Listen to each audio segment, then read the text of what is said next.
بسم اللہ الرحمن الرحیم۔ السلام علیکم ناظرین، آپ دیکھ رہے ہیں نیوز اسٹوڈیو اور میں ہوں افتخار۔ ناظرین، حکومت اور پاکستان تحریک انصاف کے درمیان جنگ جاری ہے۔ حکومت کی بھرپور کوشش ہے کہ موقع کا فائدہ اٹھایا جائے۔ پاکستان تحریک انصاف کو دبانے کی باتیں کی جا رہی ہیں۔ نظام کا کہنا ہے کہ پاکستان تحریک انصاف تب تک آگے نہیں بڑھ سکتی جب تک عمران خان کو چھوڑا نہیں جائے گا، عمران خان کو مائنس نہیں کیا جائے گا۔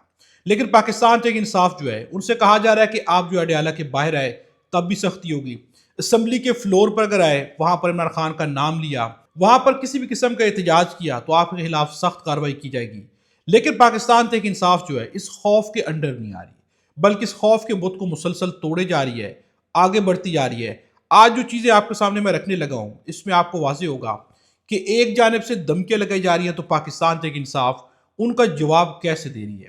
وہ اس دفعہ جو ہے خوف کو نہیں لینا چاہ رہے، اس دفعہ پریشر کو ایکسیپٹ نہیں کر رہے، اس دفعہ جو ہے وہ جواب دے رہے ہیں، اور ایسا جواب دے رہے ہیں کہ جس کے بعد جو ہے اب حکومت کی جانب سے یہ اعلانات بھی سامنے آنے لگ گئے ہیں کہ عمران خان کے خلاف غداری کا مقدمہ جو ہے درج کیا جائے گا۔ اب ان کے خلاف غداری کے مقدمات تک بات آ گئی ہے۔ رانا ثناء اللہ سے کل محمد مالک نے سوال کیا کہ کیا آپ واقعی سوچ رہے ہیں کہ عمران خان کے خلاف غداری کا مقدمہ درج کیا جائے گا، اس لیول تک جائیں گے؟ تو رانا ثناء اللہ نے آگے سے جواب دیا ہے کہ اس طرف جایا جا سکتا ہے، اس طرف سوچا جا سکتا ہے، بلکہ رانا ثناء اللہ کا یہ کہنا ہے کہ عمران خان کے خلاف غداری کا مقدمہ جو ہے اس امکان کو رد نہیں کیا جا سکتا۔ عمران خان کا سیاسی انجام ایم کیو ایم اور بانی ایم کیو ایم سے مختلف نہیں ہوگا۔ رانا ثناء اللہ نے کل یہ پیغام واضح طور پر دیا ہے۔ رانا ثناء اللہ نے واضح طور پر کہا ہے کہ ان کا انجام بھی ایم کیو ایم اور بانی ایم کیو ایم کی طرح ہوگا، یعنی ان کے خلاف غداری کے مقدمے کے بارے میں بھی سوچا جا رہا ہے۔ ایک جانب حکومت یہاں تک آ گئی ہے تو دوسری جانب انہیں آگے سے پاکستان تحریک انصاف کس طرح سے رسپانس کری ہے، وہ اس خوف کو اس دفعہ نہیں لینا چاہ رہے۔ یہاں پر جو ہے سہیل آفریدی کا کہنا ہے، حکومت نے کہا، وفاقی حکومت کی جانب سے کہا گیا کہ اگر جو ہے کے پی کی حکومت وفاق کے ساتھ نہیں چلے گی تو پھر جو اسے نہیں چلنے دیا جائے گا، گورنر راج لگا دیا جائے گا، جس کے جواب میں جو ہے سہیل آفریدی کو بہت ہی اچھی طرح سے ملتے ہیں، دکھتی رگ کو پکڑ لیتے ہیں۔ انہوں نے جواب دیا ہے کہ وفاق صوبائی حکومت سے مل کر پالیسی بنائے گی تو وہ پائیدار ہوگی، یہی چیز تو ہم سمجھانے کی کوشش کر رہے ہیں۔ انہوں نے بھی آگے سے کہہ دیا کہ ہم بھی تو آپ کو یہی سمجھانے کی کوشش کر رہے ہیں کہ اگر آپ ہمارے ساتھ بیٹھ کر ایک پالیسی بنائیں گے تو تبھی جو ہم دونوں آگے بڑھ سکتے ہیں، جب تک پالیسی نہیں بنائی جائے گی تو پھر تو آگے نہیں بڑھا جا سکتا۔ یعنی کہ یہاں پر جو ہے اس پریشر کو نہیں لیا گیا، بلکہ سہیل آفریدی نے اس پریشر کو اس طرح سے اڑا کے رکھ دیا کہ جیسے ان کے لیے مسئلہ ہی نہیں ہے۔ ایک جانب کہا جا رہا ہے کہ پاکستان تحریک انصاف کے جو لوگ ہیں وہ اگر اسمبلی کے اندر عمران خان کی تصویر لے کر آئے، عمران خان کا نام لیا، وہاں پر احتجاج کیا، سخت کارروائی کی جائے گی۔ لیکن ناظرین، پاکستان تحریک انصاف نے اس کو بھی اڑا کر رکھ دیا ہے۔ قومی اسمبلی کے اندر داخل ہوئے اور وہاں پر سب نے جو عمران خان کی تصویر اٹھائی اور تصویر اٹھا کر اندر داخل ہوئے، بلکہ سیٹس کے اوپر کھڑے ہو گئے اور تصاویر اٹھا لی۔ یہ ویڈیو مناظر آپ دیکھ سکتے ہیں، یہ اسمبلی کے اندر سے ہے، یعنی کہ خوف کو رد کیا جا رہا ہے۔ دوسری جانب جو ہے کہا اڈیالہ جیل کے باہر آئیں گے تو آپ کو تہس نہس کر کے رکھ دیا جائے گا، جبکہ آج جو ہے لسٹ جاری کر دی گئی ہے۔ عمران خان سے اڈیالہ جیل میں وکلا اور فیملی کی ملاقات کا آج دن ہے، دونوں ملیں گے۔ پی ٹی آئی نے 6 وکلا رہنماؤں کی فہرست اڈیالہ جیل حکام کو بھیج دی ہے۔ فہرست میں بیرسٹر گوہر ہیں، سلمان اکرم راجہ، انتظار پنجوتا کے نام شامل ہیں۔ عمران خان کی بہنیں اور بشرا بی بی کی فیملی بھی ملاقات کے لیے اڈیالہ جیل پہنچیں گے۔ یہاں تک کہ شاہد خٹک نے کل پارلیمانی کمیٹی کا اجلاس ہوا، انہوں نے یہاں پر یہ بھی کہہ دیا ہے کہ ہم کل بھی روٹین کی طرح جیسے ہم پہلے جاتے ہیں اڈیالہ جیل جائیں گے، وہاں پر ملاقات کی کوشش کریں گے، وہاں پر بیٹھیں گے۔ یعنی کہ کوئی پریشر نہیں لیا جا رہا، بلکہ بھرپور جواب دیا جا رہا ہے کہ ہم یہ چیز نہیں مانیں گے۔ یہاں تک کہ پاکستان تحریک انصاف نے فیصل وارڈر دھمکیاں لگا رہے ہیں، انہیں شدید جواب دیا ہے۔ سیاست دلیل کا نام ہے، گٹروں کی بدبو والی زبان کا نہیں۔ اس کی گفتگو سن کر انسان سوچتا ہے کہ آخر کس بد نصیبی نے اسے بے نامی سینیٹر بنایا۔ مزے کی بات یہ ہے کہ یہی بے نامی سینیٹر خود اعتراف کرتا ہے کہ وہ سیاستدان نہیں، جمہوری آدمی نہیں، نہ کسی جماعت کی ملکیت ہے۔ پاکستان تحریک انصاف پیچھے نہیں ہٹ رہی، یعنی جس طرح وہاں سے وار کیا جا رہا ہے تو یہاں سے بھی اس کا جواب اسی انداز میں، اسی ٹون کے اندر دیا جا رہا ہے۔ بیرسٹر گوہر کا کہنا ہے، فیصل کریم کنڈی کی کل ویڈیو سامنے آئی، انہوں نے کہا کہ ہم جو ہے آپشن نہیں چھوڑی جائے گی، اگر جو ہے وفاق کے ساتھ مل کر کام نہیں ہوگا صوبے کا تو پھر یہاں پر گورنر راج لگانا مجبوری ہوگا۔ تو دوسری جانب بیرسٹر گوہر کا کہنا ہے، حیران ہوں کہ فیصل کریم کنڈی گورنر کے پی ہوتے ہوئے گورنر راج کا سوچ رہے ہیں۔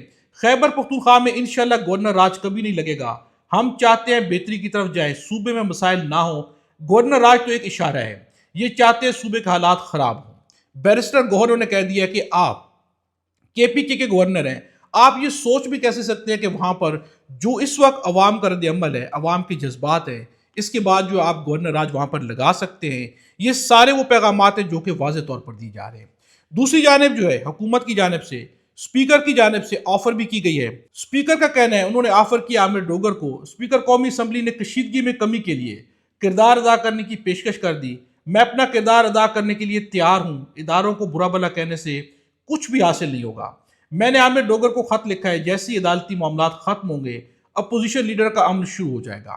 یہ انہوں نے خط لکھا ہے اور آگے سے عامر ڈوگر نے کنفرم بھی کر لیا ہے. مجھے اسپیکر قومی اسمبلی کی جانب سے خط موصول ہوا ہے. اپوزیشن لیڈر تعیناتی سے متعلق جو خط پہنچا ہم اس کا جائزہ لیں گے.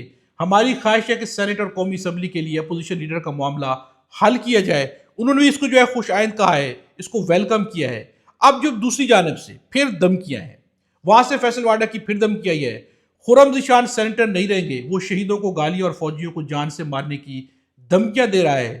اب جو ہے انہیں جو ہے کہا جا رہا ہے کہ سینیٹر نہیں رکھا جائے گا، یہ کہا جا رہا ہے. دوسری جانب خواجہ آصف کا بھی بیان ہے، عمران خان کے سوشل میڈیا اکاؤنٹ کی تحقیقات تو بعد کی بات ہے. PTI نے لا تعلقی کا اظہار نہیں کیا. کیا کرنا ہے، کیا بیانیہ بنانا ہے، اس اکاؤنٹ سے ساری لیڈز ملتی ہیں. اس اکاؤنٹ سے کبھی پاک فوج کے خلاف تو کبھی عدالتوں کے خلاف بیانیہ آ جاتا ہے. اس اکاؤنٹ سے اداروں کے خلاف ایک بیانیہ بنایا جاتا ہے. PTI والے اینٹی پاکستان بیانی سے لا تعلقی کا اظہار نہیں کر رہے. یہ پاکستان کے خلاف ایک سازش ہے. اس سے بھارت اور افغانستان کو خوش کیا جا رہا ہے. یہ بھی خواجہ آصف کی جانب سے کہا جا رہا ہے. پاکستان تحریک انصاف اس وقت کہاں پر کھڑی ہے؟ پاکستان تحریک انصاف کے اندر یقیناً دو قسم کی رائے ہے. ایک ہے کہ مزاحمت کی جائے، ایک ہے کہ مفاہمت کی جائے. بیرسٹر گور جو ہے، اسد طور نے خبر دی ہے کہ بیرسٹر گور کی سربراہی میں PTI پارلیمانی کمیٹی نے فیصلہ کیا ہے کہ اب عمران خان کا پیغام عوام تک نہیں پہنچایا جائے گا. بقول عامر ڈوگر کے عمران خان کے پیغام کا جائزہ لے کر اسے ایکس اکاؤنٹ کے لیے بھیجا جائے گا. یہ خبر دینا ہے اسد طور کی کہ ایک جانب کہا گیا کہ عمران خان کے پیغام کو دیکھا جائے گا، اس کو جو ہے اس کی نوک پلک سنواری جائے گی، پھر جو ہے ٹویٹر اکاؤنٹ کے لیے بھیجا جائے گا. تو دوسری جانب ایک مضافتی بیانیہ ہے کہ کسی صورت بھی پیچھے نہیں ہٹیں گے. اگر ہمیں دھمکایا جائے گا، دیوار کے ساتھ لگایا جائے گا تو ہم جو ہے بھرپور مزاحمت کریں گے. یعنی کہا اڈیالہ کے باہر نہیں آنا تو انہوں نے کہا کہ جائیں گے، بھرپور جائیں گے. اسمبلی میں تصویر نہیں لانا، انہوں نے کہا کہ لائیں گے، ہر صورت میں لائیں گے. KPK کے اندر گورنر راج کی دھمکی دی گئی تو وہاں سے کہا جا رہا ہے کہ کیسے لگائیں گے، لگا کر دیکھیں آپ کو لگ پتہ جائے گا. یعنی مزاحمت جاری ہے. عمران خان نے بھی کہا تھا کہ جہاں پر مفاہمت کی بات نہیں ہوتی وہاں پر مزاحمت کی جانی چاہیے. اب دو طرح کی سیاست چل رہی ہے. بیرسٹر گور جو مفاہمت کے حق میں، سب جانتے ہیں وہ نہیں چاہتے کہ ٹکراؤ ہو.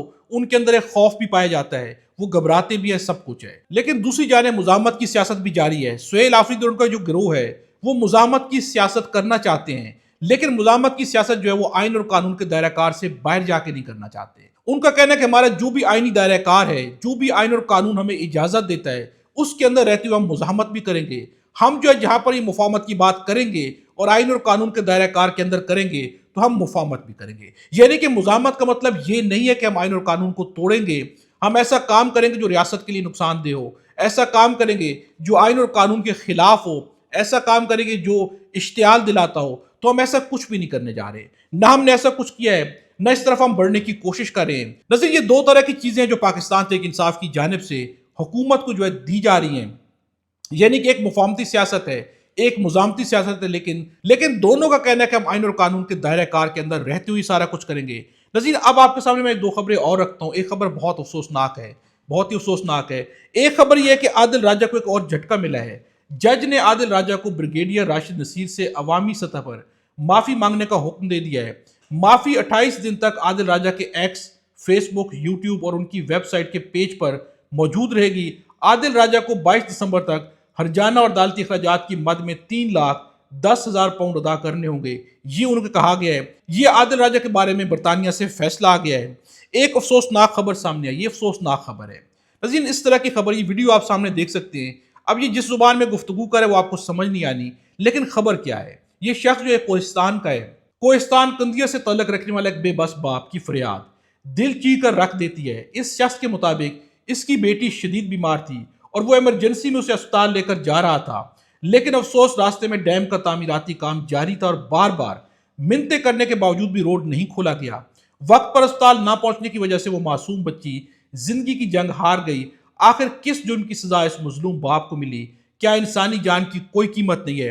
یہاں پر حکمرانوں کو، حکومتوں کو سوچنا چاہیے کہ اگر تعمیراتی کام بھی ہو رہے ہیں، سب کچھ ہو رہا ہے، لیکن کیا انسانی جان سے بڑھ کر ہیں؟ کوئی نہ کوئی ایسا راستہ کھلا رکھنا چاہیے ہر جگہ پر کہ جہاں سے معاملات آگے بڑھ سکے۔ اگر سارے کے سارے راستے بند کر دی جائیں گے تو پھر ریاست کسی صورت بھی آگے نہیں بڑھ سکتی۔ ناظرین، آپ کیا سمجھتے ہیں؟ کمنٹس پہ ضرور بتائیے گا۔